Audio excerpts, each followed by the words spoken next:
We've already shared a comparison video which shows how the Pixel's camera stacks up against the iPhone 7 and the Galaxy S7 Edge, but this video will focus on low light shots to give you a better idea of what you can expect from the Pixel when snapping pictures at night. The Pixel's 12 megapixel camera with its f.2 aperture lens is comparable to the setups on Samsung and Apple's flagship devices. In most cases, all three cameras produce shots with the same amount of brightness, but there are noticeable differences in color tone and dynamic range. For the most part, the Pixel delivers decent low light shots with better color reproduction than the other devices, as long as there's a prominent light source in the frame. The phone's zero shutter lag HDR+ auto feature is the reason the Pixel comes out on top in most cases. It pulls in all the texture and details that the iPhone and the Galaxy do without blowing out the brightest lit areas.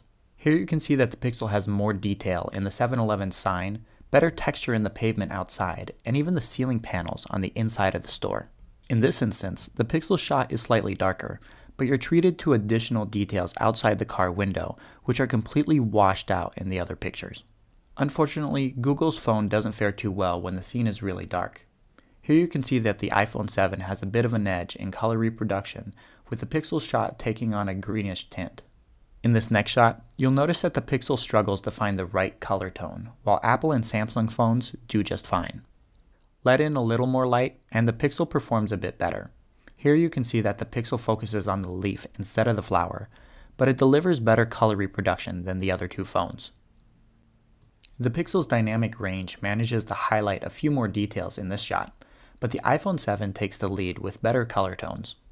Apple's device manages to deliver a more enjoyable image in this scene as well, but if you take a closer look at the numbers on the building, you'll see that the Pixel and the S7 Edge have the upper hand in capturing more detail. As for selfies, it's hard not to see the Pixel as the clear winner. The shot from the Galaxy S7 Edge isn't even worth talking about. The iPhone 7's is okay, but it's dark and grainy. In this instance, the Pixel really shines, producing a well-lit subject, a lot of detail, and great color reproduction. Smartphone cameras still struggle with taking good low-light shots, but these images show that the Pixel's camera is slightly better than what's offered by the iPhone 7 and the Galaxy S7 Edge. And if you're constantly taking selfies in low-lit situations, there's no reason you should ever consider the other two devices over the Pixel. To see more comparison shots between the Pixel, the iPhone 7, and the Galaxy S7 Edge, click on the link in the top right-hand corner. Thanks for watching. Give us a thumbs up